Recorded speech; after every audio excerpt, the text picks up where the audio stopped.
recording. So from now on, wonderful. Welcome everybody. So my name's Charlotte Dufour. I'm practice advisor in the Conscious Food Systems Alliance Secretariat. I'm here with my colleague and friend Noemi, who is the community manager of CoFSA. And we have a fantastic range of speakers today to talk about inspiring initiatives in support of farmers' well-being. This is, I think, maybe the fifth or sixth event that we are hosting on the topic of farmers' well-being and psychological resilience. We feel it's a very important topic. Farmers are on the front line of climate change. They often have very challenging economic and social circumstances, gaining limited value from their crops, where a lot of the added value is in the rest of the chain, a lot of inequities involved. And so we know it's really tough, and yet they are the pillars, the foundation of our food systems. And so being caring for their well-being seems a fundamental social responsibility that we all have. We've been exploring this theme through various lenses, and looking at also the role that spaces of sharing, like farmers' dialogues or sharing circles, can play in creating safe spaces where there's mutual support. That was Claude and friends from the Initiatives of Change presenting last time. We've also had other presentations that were mostly from the South on community level support systems like Dimitra clubs that FAO has been running in many countries, a mental health, community-based mental health program in India. But today we're going to be zooming in two contexts that are more, should we say, in the so-called West. One very inspiring example, I Farm Well, that will be introduced to us by Kate Gunn, who's the founder of this great program. And then we will hear about the Calmer Farmer initiative that's been run by the Aleph Trust, and Jessica Bockler and Dan McTiernan will be introducing how they've been running that. And Joe, one of the participants of the program, will also be sharing his experience. So I do invite you to introduce yourself in the chat if you've connected later, saying how you are, where you're coming from. But one thing that's very important for all of us, for our own well-being, is taking a moment to breathe, to be present. And for that, we're going to ask Dan to guide us in a short moment of grounding, to really create a nice space for our encounter today. Dan, over to you. Thank you very much. It's lovely to see so many of you here. I'm really looking forward to this conversation with you all. Yeah, so I thought I'd share a very short practice that we offered to our Karma Farmer participants. We've tried to make all the wellbeing practices we offer have a kind of land-based or farm-based context. So we started with this idea. This is a soil test. You know, when you're first learning about soil science, we put some soil in some water, shake the hell out of it, and then we let the various types of sediment, sand, loam, etc. settle slowly through time. But this is a really good metaphor for how a lot of us feel sometimes. Like there's a lot of stuff inside that's all shaken up. So I just wanted to offer this as a little visual as we drop into a practice together. And as the famous Taoist Lao Tzu says, do you have the patience to let your mud settle so your water can run clear? So if we all just close our eyes for a moment, and let's just take a couple of fuller breaths. Nice medium to full in breath, and then a really long, low, slow out breath. And maybe you feel like having a stretch, or the out breath maybe feels like a sigh, depending where you are in the world, what time of the day it is where you are. You may be energized for the morning or tired in the evening.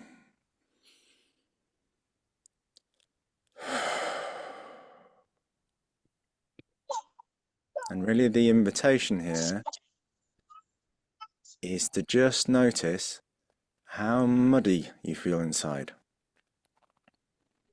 So, what's your energy like inside? Do you feel like there's lots of stuff swirling around? Or do you feel fairly clear and spacious inside? So, just checking any thoughts that are moving around inside, any emotions you might be noticing, any physical sensations, feelings of aches and pains or relaxation, openness. Whatever's here in this muddy water, just taking a moment to notice how you are.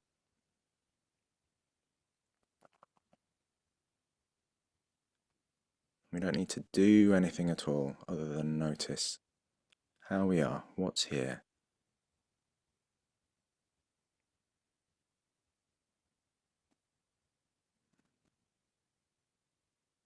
And then, just like with the soil jar test, if we're feeling a lot of movement, a lot of swirling, a lot of activity inside, if our water feels quite muddy, all we need to do is stop shaking the jar. So let your body come to stillness on its own. And maybe just give yourself permission to let everything be, just for now, just for a minute. So we don't need to plan anything, achieve anything, fix anything. And just notice when we do that, that our mud will settle on its own.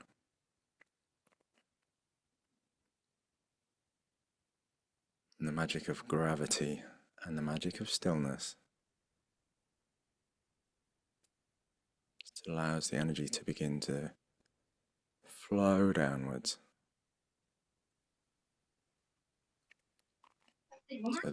so that we begin to feel Good morning. more aliveness, more energy. Excuse me, more aliveness, more energy in our legs, more weight, more connection with the ground beneath us. We feel more like we're landing in our body.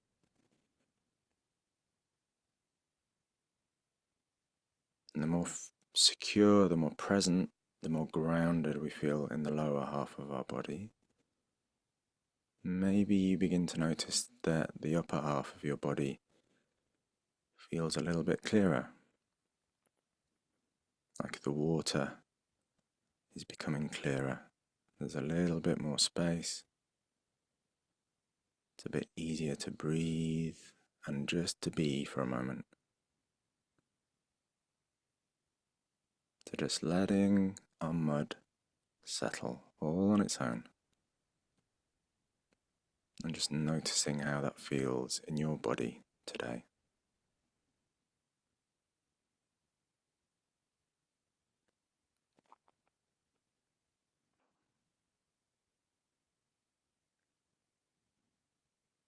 And we can let this process continue as we move on with the meeting. So don't leave this feeling of your mud settling. But you can very slowly open your eyes. Take a look at who else is in the space. And connect back with Charlotte. Thank you. Thank you so much, Dan. Beautiful. Thank you. Well, welcome, and welcome to those of you who joined us while Dan was guiding this little soil test for the soul, as Natalie is writing in the chat. Beautiful. So yes, if you've just joined, please introduce yourself in the chat, where you're calling from, how you're related to farming in any way. Also, a little technical thing. If you feel more comfortable in French, for example, because we have a wonderful participant, when we'll do breakout groups, we can put the francophones together. So you could rename yourself and add FR in your name if you would like to go in a breakout group in French later. With that, I'm delighted to open up the floor to for Kate to introduce herself and her beautiful journey of creating I Farm Well. Kate, how did you start that? What happened and how is it going? Over to you. Thank you, Charlotte. I'll just sort this screen out and then I'll look forward to telling all of you. Now, We just see it. how's that looking? Is that okay? Yeah, there's still a little black bar hanging around there, but other than Try that, and get it out of the way as best we can. How's mm, that? Okay. it's there we go. Yeah. Yeah. Thank you all for having me today. Yeah, Charlotte and I met a couple of years ago, and yeah, I'm pleased that I've finally been able to meet the rest of you. I'm just setting my timer so I don't speak for too long. So this is me with my brother on our family farm in South Australia, and I grew up there and I spent the weekend there. I remain closely connected with it, although my parents and brother are the people that run the farm, and I live about 7 hours away in Adelaide. And work at the University of South Australia, where I do research with a team of people on farmers' mental health and well-being. And I'm a clinical psychologist by training, so like to think that I have a unique combination of skills of understanding farming and the agricultural culture and psychology as well. Um, so this is me on my family farm. As you can see on the right, sometimes it's very dry, and we've actually experienced drought periods recently in the last couple of years. But in the middle, it does rain at times, and our crops can be very lush as well. So the climate is very variable year to year. The organisation that I founded is called I Farm Well, and it was founded in about 2018. And what we aim to do, it's organised as a not-for-profit within the University of South Australia. And we aim to inspire and empower farmers to grow their own well-being through collaborations and build agricultural communities that thrive.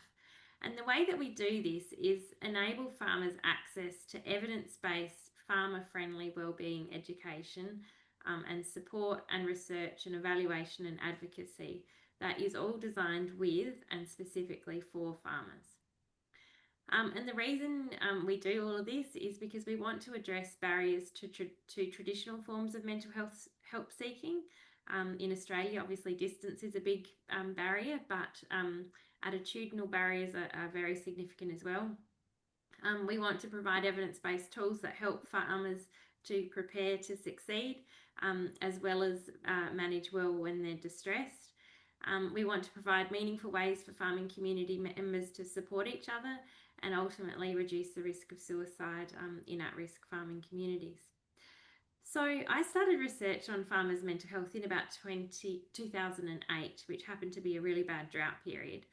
But then several years later, I thought, wouldn't it be good, instead of looking at that data to understand, who's at risk of distress and all the negative sides of mental health, I thought it's about time that we looked at the data differently and established which farmers were coping effectively, despite being exposed to a large amount of stress during drought.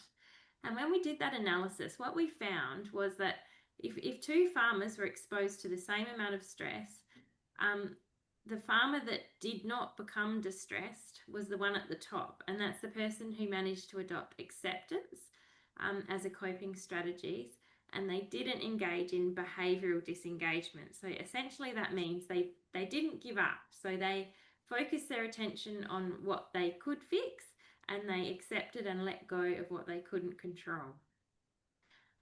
So that got me thinking. As a psychologist, I've used an approach called acceptance and commitment therapy quite a lot. And whenever I would go back to my rural community, I'd have people come up to me and say, "Oh, I'm a bit worried about this person, but how would you suggest that they access help?" And it sort of struck me that perhaps I could develop a program that would mimic a psychology session and put it online so that all these people who don't have access to face-to-face psychology sessions could access something free of charge. And I also knew that the farming culture is very important to our farmers, and and ensuring that mental health professionals have an understanding and demonstrate that understanding of mental health issues, of farming culture is really important as well. So I thought, well, wouldn't it be great if we could combine the psychology with what farmers say they want, and all of what the research shows about how to change behaviour effectively, and develop that into an online program. And that's exactly what we did. So we synthesized a lot of research that we'd done ourselves and research done by others. And then we went to farmers and we asked them, what would be acceptable to you if we were to develop this online program? And they gave us lots of good information. We've got a publication on this that you can look up. But the main thing they said is, whatever you do, don't make it too fluffy. You know, we're not going to sit around looking at crystals. We want things to be practical, and we want things to be directly relevant to our day-to-day lives.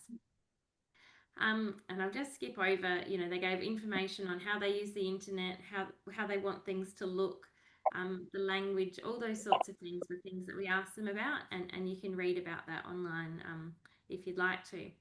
This sort of information has then been used, I've used it when acting as a consultant on other organisations' online wellbeing, farmer-focused wellbeing programs as well, such as Campfire and Back on Track, which I'm happy to talk a little bit about later if you're interested. So then we had this information from the farmers about how they wanted it, and then what we wanted to do was merge what we knew was likely to be effective from the evidence with what was acceptable to farmers. And when we did that, we went through a big process, a co-design process. And when we did that, we came up with this website. This is the first version of the iFarmer website, which went live in 2018. It's since had many updates, and the current version of the website currently looks like this.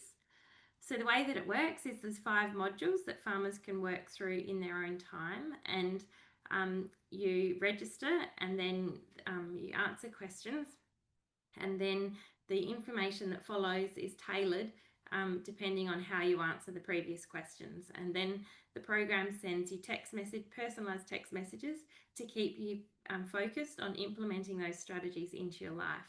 And then 2 weeks later, the next module will become available to you. You'll be notified of that, and then you learn the next lot of strategies that sort of build upon the last. So we did usability and acceptability testing, both qualitatively and quantitatively, so using numbers and through interviews. And what we found was that farmers rated this as the program as acceptable, as engaging, and as really meaningful, which was really, really important. We also asked farmers why, we called those people who didn't complete all of the modules and asked them why.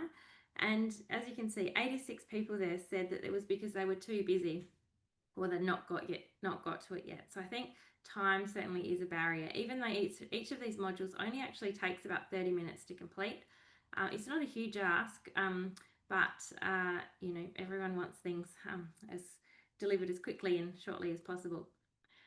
I'll skip over that. We then looked at the impact on farmers' short and long-term levels of distress and mental well-being. And pleasingly, what we found were significant improvements in mental well-being and significant reductions in levels of distress. And importantly, these were maintained 6 months after the farmers had completed the last module, which we were really excited about. We only measured at 6 months. We didn't have capacity to measure any further. But yeah, we were really pleased that they were maintained for that time. But then the question became, okay, so we've got this program that we know is effective. It's easy to scale, and we can make it freely available. But how do we increase the reach? And this is where we really had to get creative. So what we did next was map out a range of barriers to adoption, or what made it difficult for people to do the modules. And then we looked at strategies, evidence-based behaviour change strategies that we thought would help overcome them. So an example of this is we developed testimonial videos. We've done a lot of social media over the years. we actually turned the modules into a podcast, so farmers could get a taste of the content as they were driving along in their tractors or their headers or their trucks. We did training with people who were likely to encounter farmers who were distressed and would benefit from the modules, such as rural financial counsellors. We developed conversation starters to help people talk about the resource. Other organisations have promoted it. And we've even created a lend a hand to a mate feature where you can send a link to someone you think may benefit from it. And of course, we've been at many conferences and Yeah, but I'm just going to play a video now of a farmer, Kim, who has done the modules and is going to tell you a little bit about how he found them. Yeah, hi, I'm Kim From, and I live near Peakner and growing wheat and barley and merino sheep. Yeah, well, I suppose I've come out of a bad relationship and went through the divorce and the loss of most of my farm, and that was a fairly bad circumstance, plus a few other things, my mother dying and a few other things that happened there. So the last 2 years have been the worst 2 consecutive drought years on record, so that's really put a lot of financial pressure on me as well. What I loved about iFarmWell was the relevance that it had to the way farmers think, because they do think differently to other people. They're out in the elements by themselves, working hard, some ridiculous hours at times, 7 days a week. And it's easy to get yourself into a corner that you don't realise coming up until you're there. So that's what I loved about it. It talked a language that I could understand. It was like they were talking to me. They were describing the ways that I felt and that sort of thing, and also had solutions on how to remedy that and get out of the situation that I'm in. So the fact that there's more than just one person that's got this, not just me, it's actually a lot of other people, and it's actually more common than I realised. That was a bit of a light bulb moment for me. I found iFarmWell really easy to use, actually. Like I do a little bit on computers, but I'm not by any means fantastic at it. But I really enjoyed the format, the easy format of it, easy to get good information, the sort of information that I wanted, and it left me with tools that I could use when I was finished the whole thing. Good thing about iFarmWell is that it helps you identify the problems that you've got and your thoughts, the way your thought patterns are going wrong. And not only does it identify those things, but it will actually give you tools to be able to get over those problems that you've identified. You're going to get lots of droughts and extreme situations in farming. And it's easy to feel as though you're losing control of what you're trying to achieve, especially if money gets tight and that sort of stuff, and what you want to happen is just not happening for you. What I liked about iFarmWell is not to get too intense on those sort of thoughts and let those thoughts back you into a corner, because these things happen. Realise what you can control and realise the things that you can't control, and move on from there. And the fact that you can control some parts of your life makes you feel better about things, rather than feeling totally out of whack.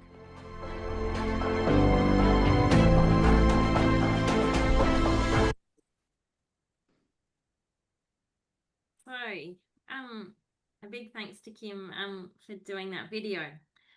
So we did testimonials videos like Kim's, as I said, to help increase the reach of our free online resource.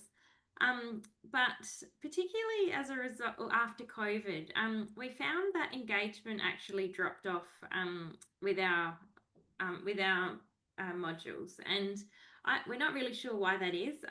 Potentially during that period, more things became available online. It's got lost in the crowd, perhaps. I'm not sure.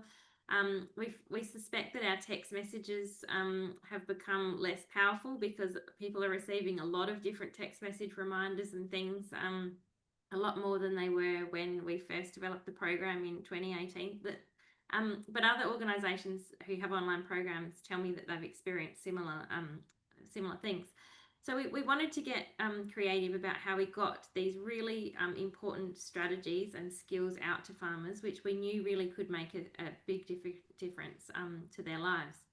So we partnered up with a farmer. His name's John Gladigo, and John is a farmer himself who's also a closet playwright.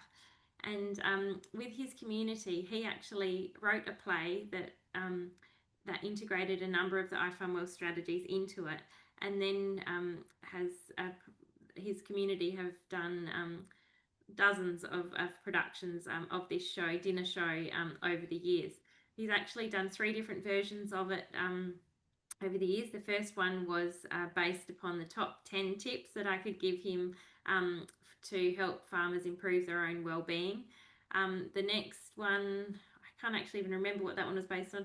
And the third one, we've got a new relationships module on the iFarmWell website, and he actually wrote the whole play around the strategies that are contained within the relationships module, and he does it in a very humorous, fun way.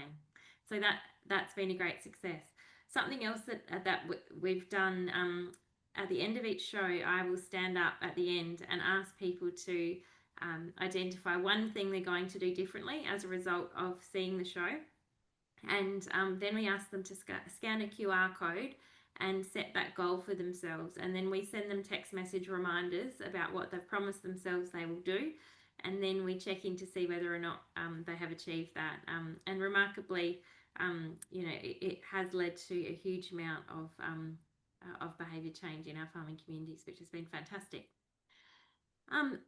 After the success of Kick Off Your Boots, the musical, we were actually asked by a community to continue the conversation. So they really liked that all this attention was being put on wellbeing, but they said, we don't want the conversation to stop. So we actually then developed a social network campaign, and this is called Vocal Locals. And the way that this worked was that we had about 10 vocal locals, or 10 local farmers, who completed the iFarmWell modules. And then we had a 1-day mental health workshop where we all came together. And then we asked them to post weekly, or at least weekly, on social media about what they were doing to improve their own well-being, just simple things that they were engaging in every day. And they were supported to develop that post with a wellbeing coach who was in the local area, because we were aware that for some people, framing this sort of stuff and making it public wouldn't be all that easy. And over the 8-week campaign, we also had a number of dinners to connect the vocal locals with each other and the project team. And what we were really wanting to do with this initiative was to test whether an ambassador-led social network campaign could increase conversations about mental health and well-being, if it could increase the community's comfort in speaking to each other about mental health, and if it could increase these community members' engagement in their own well-being promoting practices. What we found was it did. So we saw significant improvements in the broader community around the number of conversations they were having about mental health. We also saw improvements in their comfort in talking about mental health and well-being, and we saw significant increases in perceived amount of time they were spending on improving their own well-being. So they were all really positive results. But then, of course, we kept having more ideas, and other groups came to us and said that they would really like workshops around work-life balance for farming families. So this is another initiative that we actually co-designed with farmers, and we like to do things differently, and we evaluate and test things all the time, so we're continually improving. And one of the unique things we were testing, we decided to test with these work-life balance workshops for farmers, was having a farmer actually facilitate them. So a lot of the content was written by myself as a psychologist, but it was delivered by farmers sort of using a storytelling format, and also it was sort of a real discussion with the other audience members. Yeah, that's another example of how we've continued to try and get these iFarmWell messages out into communities. On a different level, another thing we've been advocating for over about the last 5 years is an Australian-wide, a national industry-based approach to improving farmers' mental health and well-being. And I guess this came from the fact that we started doing, these little things in certain communities, and all these other communities started wanting the same sorts of things. And it wasn't really possible for me and my team to meet the needs of all these communities sort of individually. So that's when we started to really think big about how we could really change the mental health landscape in farming communities across Australia. There are similar industry-based approaches to preventing suicide and improving wellbeing in other industries in Australia, such as the construction industry. And over the last 5 years, we have seen some gains in coming together with the National Farmers Federation, for example, and trying to develop a more cohesive and comprehensive approach across the industry, which has been really, really great. As part of that, we've also been trying to get federal funding from the government to roll this out, and unfortunately, that has not been successful. I think we tried 3 years in a row, and we weren't able to get the money that we really wanted, which would have enabled us to establish a national advisory committee, which we would like to be chaired by a farmer with lived experience. It would also enable us to develop a national outcomes monitoring system so we can monitor wellbeing in farming communities and suicide data over time. It would have enabled a national education campaign, as well as a national farmer-friendly helpline, and a scaling up all of our existing resources, such as the online modules. But that hasn't been successful, but we'll keep trying, of course. Wow. In the last 12 months, my state of South Australia has actually encountered a really terrible drought. So when we weren't having much luck at the federal level, we decided to consciously turn our attention to supporting people a bit closer to home.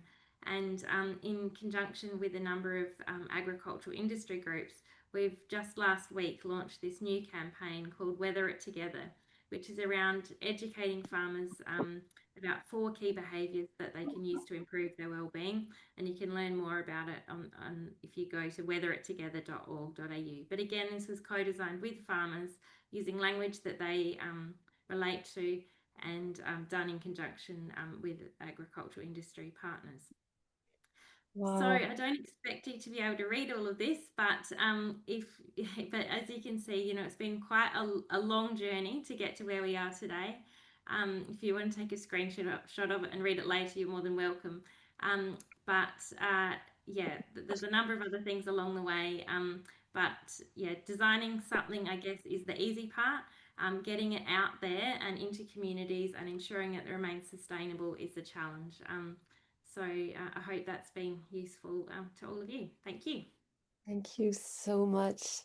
Thank you, Kate. And Noem, if you can also spotlight Kate as I transition over. Thank you so much, Kate. Amazing journey. Wow, from your personal experience to this, soon national. It will work. Don't give up. And the creativity is impressive, and not only national. I think you're inspiring a lot of people on this call. So let's get this international, right? And so now we're going to hand over to Jessica and Dan and Joe for a slightly different story, different approach, and a newer initiative, right? This is the beginnings, but it's wonderful to see how far a small initiative can go. So Jessica and Dan, over to you to tell us the story of Calmer Farmer. And also just I'm thinking we're going to put on the recordings of these presentations, and maybe Kate, you can share the slides. We'll put them on the CoFSA website so you can go back to them, you can share them. I think we all need to do some advocacy on this topic and make this a real issue that gets more attention and funding. So Jess and Dan, over to you. Thank you very much, Charlotte. And Kate, wow, that's impressive. Beautiful project. And yes, ours is a younger initiative, but I really hope that we get to the place where you're at in terms of the scope of what you've developed. It's hugely impressive. So thank you for sharing that. I have some slides as well that I'd like to share. So I'll just switch on screen share, and then I'll take it away. So I hope you can see that all right. Great. So thank you very much, Charlotte, Noemi, and the rest of the team for welcoming us into this presentation and for shining a little spotlight on Calmer Farmer here in the UK. And there are 3 of us today to share the story of the project. I'll speak a little bit to set the scene, and then I'll hand over to Dan and then to Joe, who will share a bit more on the deeper learnings of the project that are just emerging. So Karma Pharma is an initiative that's funded by the A-Team Foundation here in the UK, and it's hosted by Aleph Trust. I'm one of the directors of the organization. Aleph Trust is a non-profit working globally in education, in health, and in community development. And Karma Pharma is specifically a UK-based project addressing food systems transformation from the inside out by supporting the well-being of farmers and food producers. So I'll take you into the background of the project a little bit. First, I'll say a little bit about Aleph Trust, then I'll give you a little bit of insight for how it's going, and then Dan will carry on that story, and Joe. So this idea of addressing food systems transformation from the inside out is really at the heart of Aleph Trust's mission. We work at the intersection of inner development and outer transformation. We believe that shifts in human consciousness are key to planetary flourishing. So Aleph Trust is informed by what I might describe as a unitive worldview, and that's echoed across the wisdom traditions. The idea is really, in a way, simple, that we are nature, that we are one with the world, and that we're really called now to act from this deeper place of awareness or deeper place of consciousness. And to help people experience this deeper level of interconnectedness, or sometimes it's been described as interbeing, we aim to cultivate conditions that can help experience this. So we see ourselves in a way as gardeners of consciousness, stewarding ecosystems where transformation can be lived and explored through education, through application, and through research. So what that looks like in practice is that we run higher education programs, we run open learning programs for continued learning throughout life. We also run communities of practice, supporting projects around the world.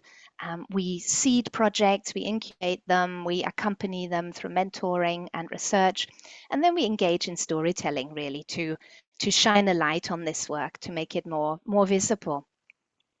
And throughout, we aim to integrate study with practical innovation so that this is really lived and it's integrated into what people are doing wherever they are.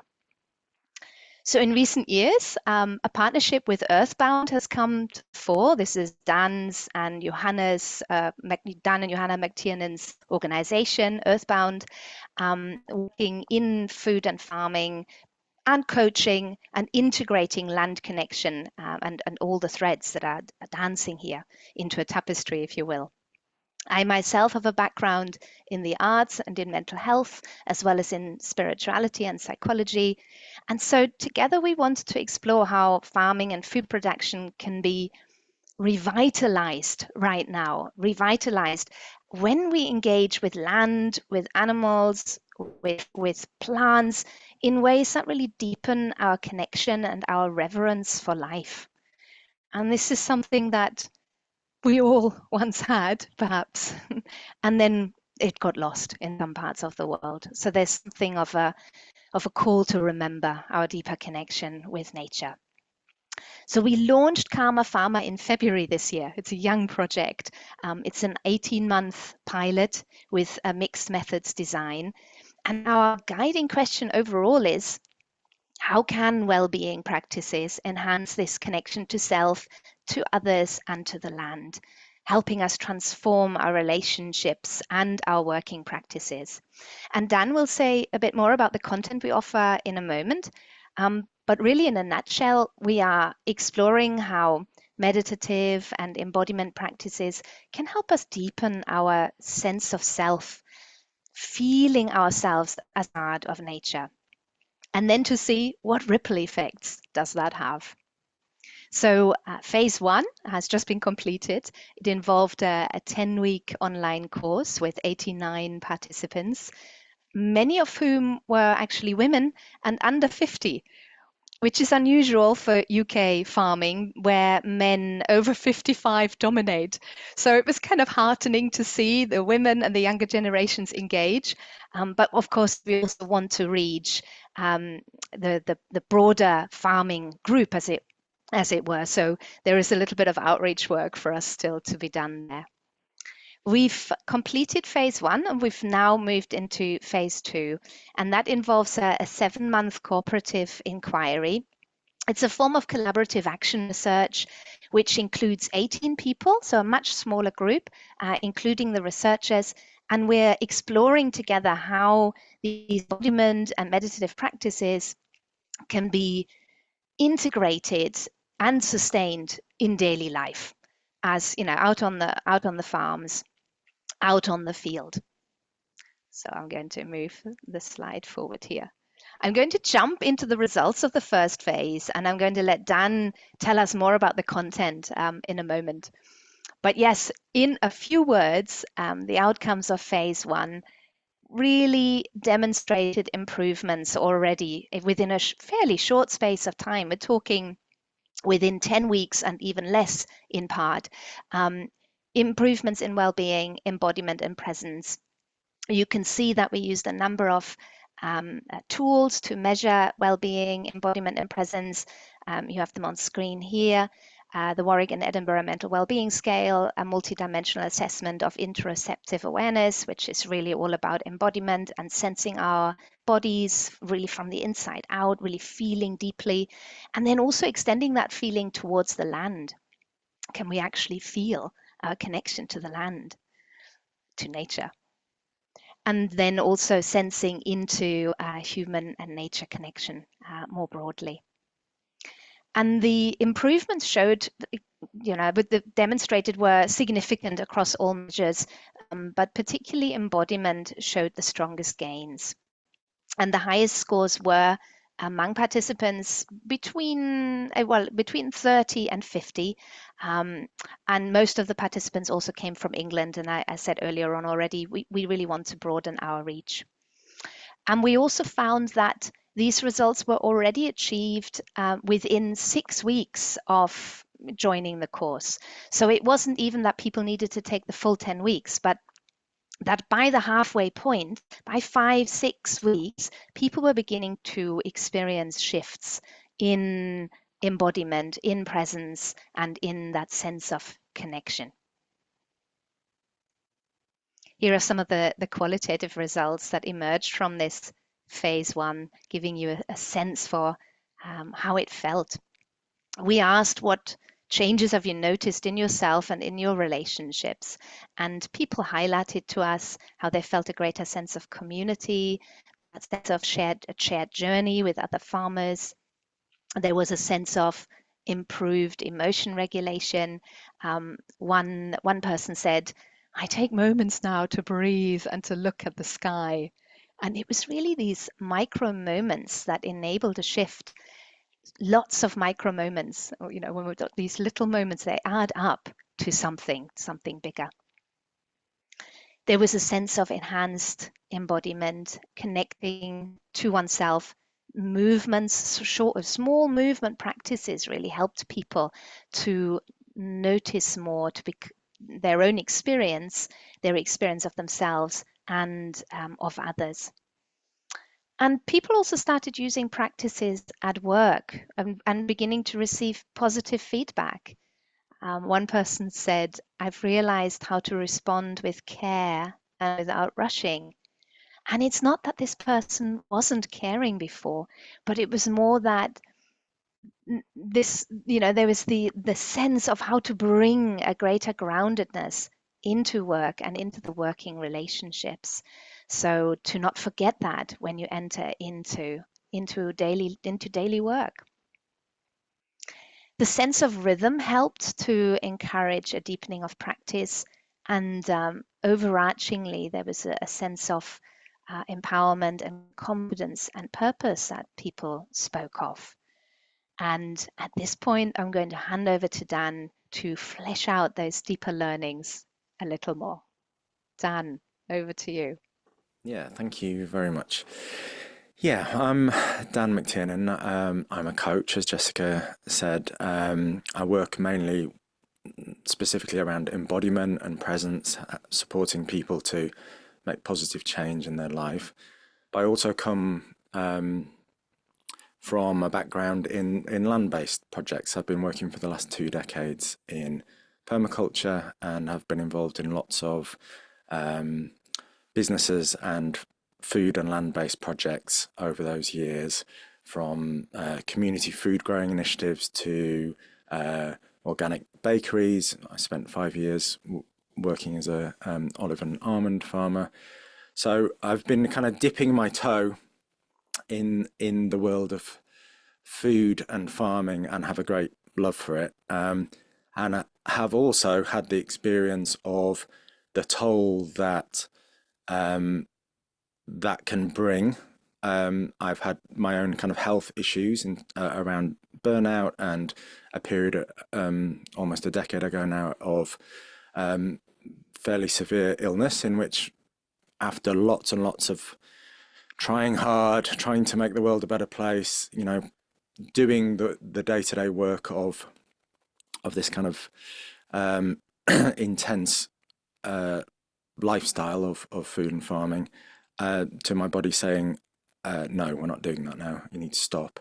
And so that has really helped me develop an understanding of how to take a different approach to my own well-being, and how that can help people avoid burning out, falling out with other people, or God forbid, dropping out of the work altogether. So this project is really here to support farmers to continue to do the work they love, hopefully at the same time avoiding ill health or any of the other issues that can affect such an intense lifestyle and job.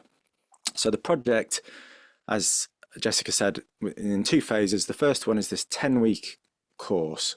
We had nearly 90 people engaged with it, and we tried to set it up as simply as possible so that it was very doable for farmers. So it was all audio based, so that they didn't have to be at a screen, so they could listen and do the practices while out on the land. We'd send one short audio lesson a week, just to introduce the theme of the week, one short guided practice. So that was a mixture of things like very simple breathing practices, or very short micro meditation practices, or some movement practices. So a kind of mixture of things that hopefully would appeal to different types of people. And then a reflective question every week. So this was an opportunity to bring a bit more awareness into what was going on in their lives, and also what was going on in relation to this course. What were they noticing? What were they gaining? What was working? What wasn't working? Could you move on to the next slide, Jessica? Yeah, and out of that, what really surfaced as three fairly universal themes was the relentlessness of the to-do list, feelings of isolation or loneliness or separateness from others, and then this third sense that either a complete lack of recognition of their bodies, or treating their bodies like a kind of low-grade piece of machinery, like the least valuable piece of machinery on their farm. So the to-do list was a really big one. So there's both the feeling of being scattered that participants shared. So this idea of kind of having to spin all these plates everywhere all the time, and never feeling like they know where they are in the middle of that. And also the kind of converse of that, feeling extreme pressure. So I'm sure lots of you can relate to this feeling of too much in too small a space, or kind of feeling full up to the brim. And what was really interesting in the process of working with these farmers was, firstly, awareness makes a big difference. So just taking the moment to notice how strong the drive was to complete this to-do list, immediately makes a bit of space. It also surfaces kind of underlying beliefs and judgments about self, like I'm not good enough, I'm not working hard enough, I don't deserve a break because I haven't done all the tasks for that day. So it was an opportunity to actually see what was going on internally and to realize that themselves and their well-being wasn't on the to-do list. So what we've noticed amongst participants is that they've at least managed to put themselves on that list. It's not always easy to juggle the balance, and still there's all the same amount of tasks to do every day, but there's a recognition that their well-being needs to be on that list. The second, this piece around kind of loneliness and isolation, obviously, again, many of you are working in these kind of contexts. The more kind of technological farming becomes, you know, people can spend days, weeks at a time hardly seeing anyone else working in, you know, large machinery, etc., tractors, harvesters. And it was really gratifying to notice actually the fact that we did this as a cohort, so there were 90 people going through the same process at the same time, really made a difference to people. We also added to the audio course, we had a live forum space so people could message each other and ask questions, share experiences, and we had 3 live Zoom sessions so people could see each other face to face. And for example, several people noted that even when they were too busy to do their practice that week, they just didn't have time to spend a few minutes doing their practice. Just receiving the email and knowing that other people were engaged in this at the same time and seeing notifications of other people sharing messages on the forum made a difference. It was its own medicine already. And actually, someone pointed out that they realized they were in a community that actually understood what was going on, shared many of the same concerns, were engaging in the effort to actually try and improve the situation, and that cared about each other. So that was lovely to experience. And then this last piece that we don't even recognize the body as like either we don't have body awareness or we think of the body as just this kind of mechanical object. So recently in one of our sessions, a dairy farmer noted that he was sat with a group of other dairy farmers, and it suddenly occurred to him that between them, they'd spent hundreds of thousands of pounds on equipment, on feed, on medicine for livestock, on infrastructure, and nothing on themselves. And he recognized in that moment that, wow, I just treat my body like the least valuable piece of equipment on the farm. So when it's, you know, when it runs out of fuel, put a bit of fuel in, something breaks, we'll kind of patch it up as quickly as possible, get it going. And suddenly it dawned on him that, you know, the very obvious realization in a way that, you know, without a farmer, there isn't a farm. So that shift from being the least valuable resource on the farm to maybe even being the most valuable resource on the farm, and that we need to take care of our body, has been a real interesting journey. So rather than me talking anymore about this, I'd like to introduce one of our farmers. So if you could move on to the next slide. So Joe has been with us for both phases. And so we've been working together for, what is it, I don't know, 7-8 months now, something like that. He's a pioneer in a novel crop for Britain. He's a tea farmer, and he's here today to share a little bit of his experience. So Joe, I'd like to welcome you to just share a little bit about what your motivations were to join, what was going on for you that felt like it was important to do a project like this, and what you've got from it so far. That would be great. Thank you. Okay. Right. Well, thank you, Dan. Yeah, absolutely. I don't know whether you can hear me, but hopefully you all can. Great. So my reasons for joining, well, sort of a number really.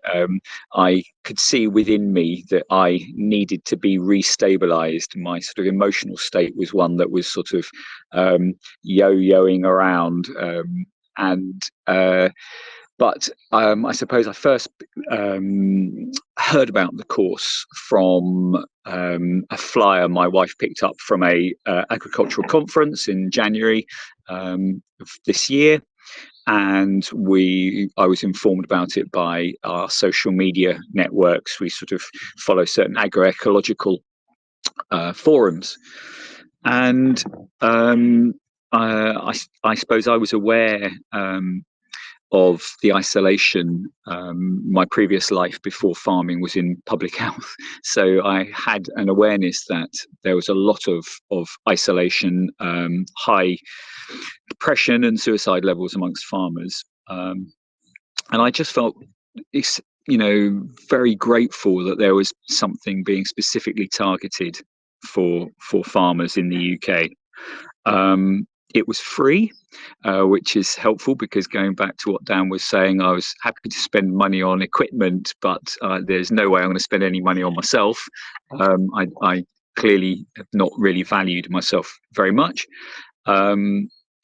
So when somebody is offering a well-prepared package and a gift, it's rude not to accept it. And so I did that because I was actually trying to value myself a little bit. So I gave myself permission to attend, and I very quickly realized that whilst I'm working in nature, I felt very, very detached from it. I felt quite disembodied, and this course and the practical tools and the toolkits were matched perfectly for what I was looking for. Really, I didn't even know what I was looking for, actually, but I discovered that it was a perfect fit for my needs. I felt quite disembodied at times, overwhelmed, exhausted. I was being reactive, not responsive, and I was deeply tired. But what I've received is a very safe space where my feelings have been acknowledged and valued, and I've given myself an opportunity to just step away for a short period of time from my day to day to just think about where I'm at, and it's been exceptionally valuable to me. And the course material have been incredibly appropriate. The fact that it is tied to the farming cycles, to the soil, that was really, really valuable and so relevant, and I think that makes huge difference. And what's particularly interesting about the fact that the materials were sort of embedded in the kind of the life of the farmer is that when I'm out on the land, I'm called to mind some of the materials that we've been working through in over the sort of 10-week period. And so that's really nice, to be out on the land and then suddenly see something or do something that reminds you to care about yourself. So I found that really, really good. And I've shared many of the skills and the practices with friends and colleagues. And I'll just finish by sort of saying something about the results, even short term.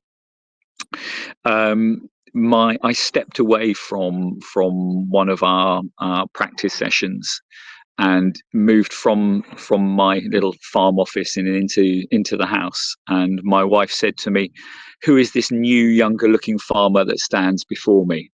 And that sort of makes me smile now, because actually she could see visibly the differences that some interventions like this can have on somebody's well-being. So I know that I've got a toolkit and an understanding that I'm not alone. and I'm feeling more steady and more grounded, and I am exceptionally grateful for the whole team. So thank you.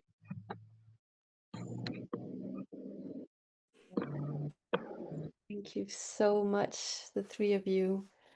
Thank you, Noemi. Thank you, Joe. Thank you, Dan. Thank you, Jessica, for all this work, for the farmers you're working with, and for all of our friends here who are being really inspired by these two examples. And I truly appreciate the complementarity. I find it fascinating how, Kate was coming at it from the point of view of psychological expertise. You're coming at it from the perspective of embodiment and land connection. And I think Shyamos, sorry, I don't know how to pronounce your name properly, Shyamos, but you were raising really good questions about the link to between farming practices and the kind of agriculture and the way farmers are connected to the land and well-being. And that's actually something else we've been exploring in the Conscious Food Systems Alliance, namely with work we've been titling The Inner Dimension of Agroecology. We could say the inner dimension of farming. I'm torn, and we have such limited time. We would need a whole day to unpack this, but I would love to invite all our participants to join a short breakout group, because I'm sure so many of you have insightful questions or experiences that we can share. So Noemi's going to zap us all in groups for maximum 15 minutes, in which we're inviting you to explore a few questions, which maybe, Noemi, you can pop up on the screen. I think you had some slides ready, and we can also put them in the chat. And that will come back for brief plenary, but we really hope, we see this as a conversation starter, and I know Jessica and Kate and Dan can point us to also more resources to dive deeper, and they'll have time to answer a few questions.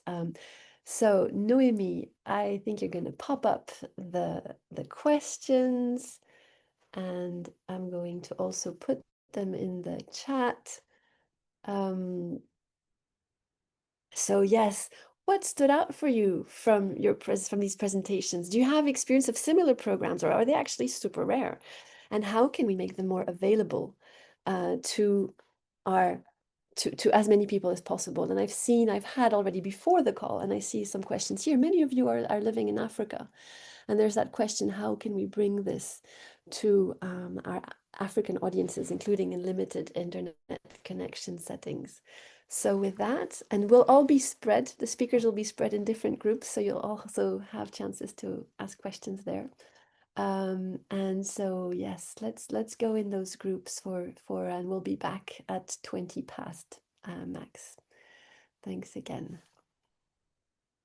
You should see a little box popping up inviting you to join a group.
Good afternoon, everyone. Hello. Yes. Overall, too short discussions in group too short, because this is such an important topic, but we're building up the appetite for more. We'd love you to share in the chat any major insights you've had from the group, but also if you want to pick up your mic, turn on your mic and very in a short way share any highlights that struck you, or a burning question for one of our speakers, or something you would all like us to take away from this conversation. I had a lot of insights from our conversation in our small group. So yeah, the floor is yours. Yeah, I can maybe quickly come in. This is Sumit from India. I'm dialing in from New Delhi, and with my group, we were just talking about the recent floods which happened, in some parts of India where which is largely our agricultural land. It's called the Food Bowl of India, the state of Punjab. And what for me a very powerful insight is, while this work is not really happening in terms of the mental health and the inner work for the farmers, but now that we are basically restarting some of our agricultural programs, this is a great design input to really input this into the design framework, because we do have a clean slate. So though while the challenge, like when I took this up, that the farmers are going through despair and depression, and we need to do this, the responses were that, well, Sumit, we don't have food and shelter and medicines, and those are the basic needs right now to rehab and to build resilience. But as a design framework, this is where we should be headed. So for me, that's a very powerful. So I'm taking a lot from this session, and the sharing of karma, pharma, and the farmer well-being is so important, because it also affects our health. The communities which are eating that food are getting those energies. Yeah, thank you so much, Sumit. I've also supported at some point some agricultural investment planning, and I've been thinking all this time, my gosh, it would be such a small part of the budget. You're investing in technical trainings of farmers, in management training, in access to markets, and access to hybrid seeds. And it's exactly like Dan was saying, why not add a relatively small proportion of the budget so that the main tool, the main input, which is the farmer's hard labor and heart and soul, and we also supported, yeah. And so this is certainly a conversation we need to take to those spaces where there is planning and of investments and so on. Any other insights? I mean, we had in our group a conversation around how do we take this also to contexts like Africa? And I don't know, maybe Julius or others from the continent, we'd love to hear from you. How much of this can you feel is relevant or can be, taken to Africa, where there's so much need, but also so much opportunity thanks to you guys? Who would like to take the floor? Don't be shy. I have one idea, something I didn't mention in my talk, but a very simple thing that we've done that I think you could do in any context is develop this set of conversation cards. And we know that often farmers find these sorts of topics around wellbeing difficult to broach with each other. And so these conversation cards just prompt conversations about, where is it on the farm that makes me feel good, and tell me about something that someone did for you recently that you appreciated. Things like that spark conversations that otherwise people might not have. And I think in a context like Africa, understandably you don't have the internet, but you could create something similar that might be quite powerful. So happy to collaborate with anyone who's wanting to do that. I was thinking that, Kate, not as you were presenting, and things like the podcast, brilliant, and the modules. And I'm sure, while they were anchored in the needs of Australian farmers, and something tells me there's a universal dimension to this. And I was imagining a collaboration between you and Calmer Farmer and some organizations working in Africa, working together to adapt the materials, and then finding a platform. And I think Sarah in our group was saying there's some really interesting models out there to take these things to scale. Examples where you have a basic infrastructure like a website where like kind you built, with modules you can download and look offline. That was also some in the chat. So that could be cool. Natalie, and I'm aware of time, we'll need to close soon, but we're going to end with ways of keeping the connection going. Natalie, over to you. Yes, very quickly. We discussed in a group what stood out to us is the simplicity of those programs, and which brought me back to my context in Mauritius, part of the African continent, where a lot of farmers, we don't even have smartphones. We do have internet, but I mean, it's not necessarily that we all have the equipment. And so again, we saw simplicity.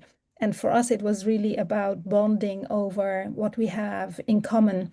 And so we came more with the solution of meeting up once a month on one of our farms, which you can do because it's a small country, and help each other out. Someone needs to have a new chicken coop. We all come and we make it together.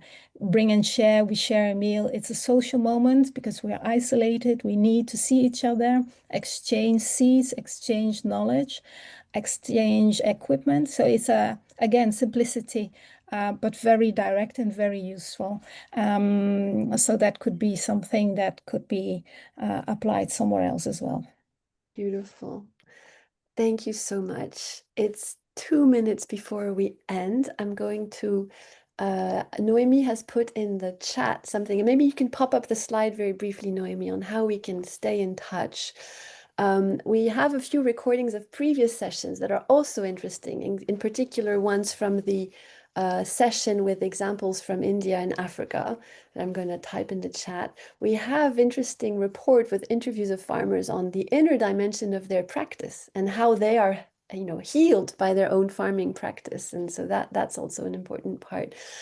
But we would also like to invite you to join a Farmers Wellbeing mailing list. It's, to be very honest, it's not very active yet because we think we need more members to join, but that's the space for brainstorming. That's the space for saying, hey, I'm designing a program now where I have the opportunity to integrate a component on mental well-being. I'd love support or ideas. Can you please contact me? Or here's the latest publication of our report, and this is evidence we can use to lobby, blah, blah, blah. I mean, we really would love this to be a vibrant space and to spread the word.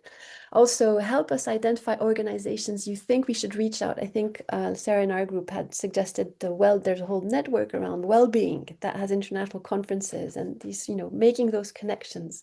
If you have case studies, and also something we've been wanting to do, and a little caveat, we hardly have any resources for this work, unfortunately. So that's part of our own fundraising, because we would love to do so much more to keep this space vibrant and alive. So that's work in progress from our side. But nevertheless, we really believe we can do a lot with existing resources. And for example, if you're interested in testing the farmers sharing methodology, we drafted a little tool. We'll send it with you by email. Thanks also to Claude, who inspired and supported us in that, and the Farmers Dialogues team. So this is also something we want to get going. So if you're interested, you're working with farmers and want to test, that's creating a safe space.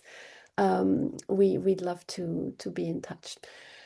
So yeah. Just having these spaces to share and motivate each other is, I think, precious. And thanks, Noemi. I'd just like to give Kate, Jess, Dan, and Joe a final word, just 1 or 2 words of how you feel after this session, or a final quick message you would like to share with our audience here. Kate. I just shared in the chat that if anyone would like to test out the iFarm Well modules, if they send me an email, my email's in the chat, yeah, that would be the best way to do it, because at present in the terms and conditions, we can't allow people from overseas legally, but if you write to me, I will make it happen. So the only caveat is that you might not receive all the text message reminders, which are a big part of the intervention, but you can nonetheless get a bit of a feel for it. So email me if I can help. Great. And if anybody knows of funders who could help actually dedicate time and resources to making this an international initiative, yay, ideas, welcome. But Jessica. Yeah, here's to international collaboration. I'm all for that, and finding ways to make it accessible on the ground.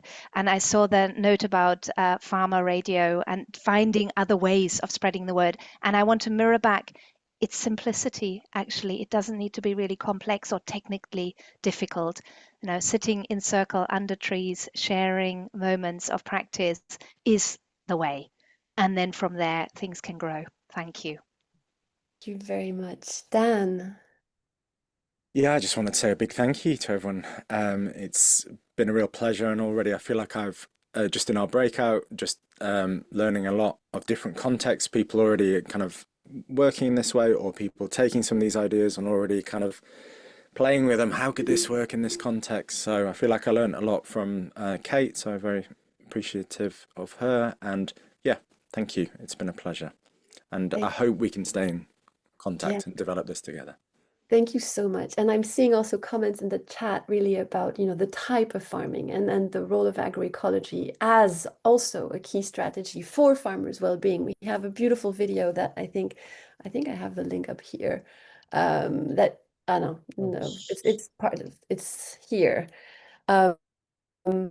Where it shows how key the type of farming is. And this is also something we want to be pushing, and that the inner dimension of agroecology and the benefits of agroecology for human well-being is also super, super important. So thanks to all for your participation. Please join the Farmers Wellbeing List. We really count on you to keep this space alive, continue inspiring each other and advancing this agenda together.